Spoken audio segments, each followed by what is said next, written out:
nanti malam sebahagian besar mayoritas umat Islam akan memperingati malam diturunkannya Al-Quran, nuzulul Quran.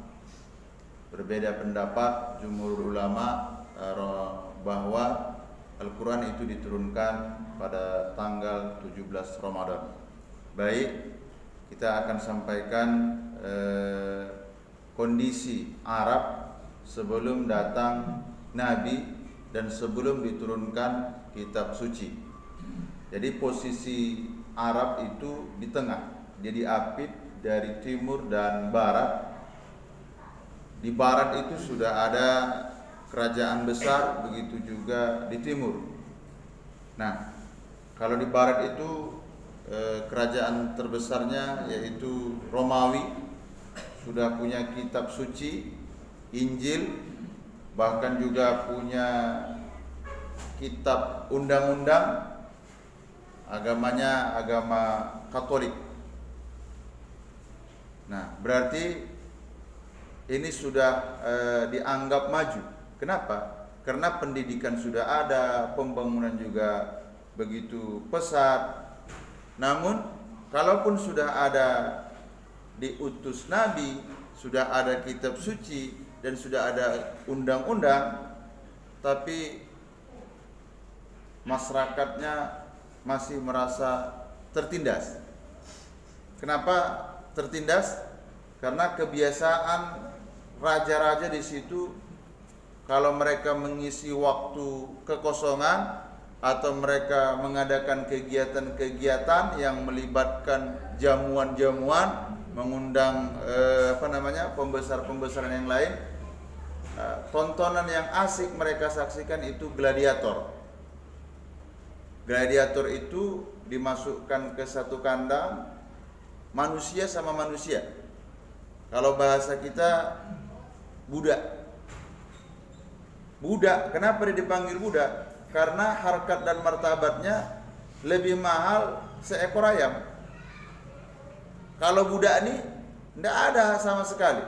Bahkan itu kesenangannya. Jadi kalau mereka ada momen, ada event, itulah masukkan budak-budak itu. Masukkan budak ke gelanggang. Apa yang terjadi? Siapa nanti yang pertama kali memutus leher manusia yang lain, itu teriak itu rajanya, tepuk tangan, dan diikuti seluruh rakyatnya. Dan ini tontonan yang sangat asik mereka saksikan. Nah, ini luar biasa. Kenapa dikatakan sangat kejam? Itu sudah ada kitab suci, sudah ada diutus Nabi, udah ada kitab undang-undang, tapi masih seperti itulah perlakuannya.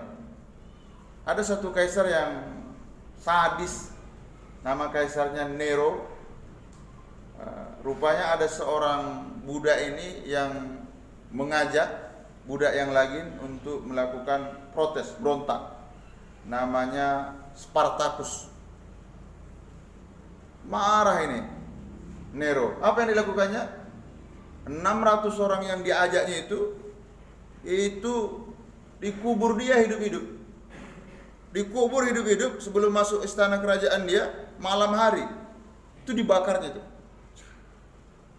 Ketika budak-budak yang dikubur tadi hidup-hidup melompat-lompat dengan dipanggang, senang kali hatinya. Senang kali hatinya. Nah, itu di barat. Di timur ada kerajaan besar namanya Persia. Agamanya Majusi. Majusi ini penyembah api. Kitab sucinya sudah ada, kitab undang-undangnya terkenal dengan nama Hammurabi. Tapi hukum hanya berlaku kepada orang bawah. Tapi wilayah-wilayah istana, orang-orang yang dekat istana, apalagi saudara-saudara dengan istana, ini tidak tersentuh sama sekali.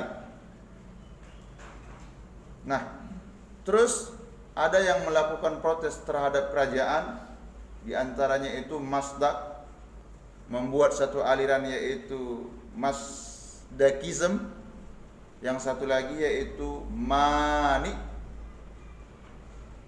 nama kelompoknya Maniyah.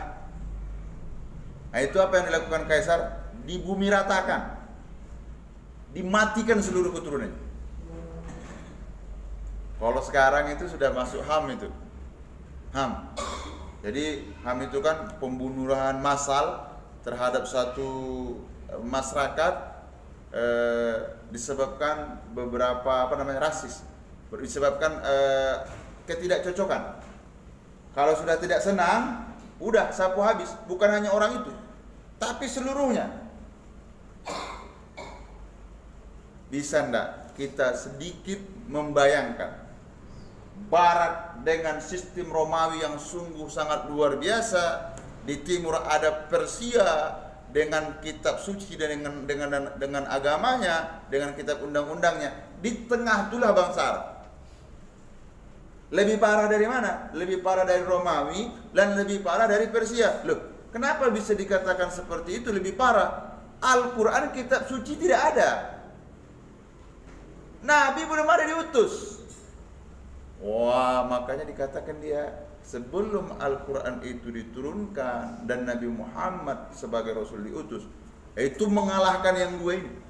Mengalahkan dua kerajaan besar Persia sama Romawi ini.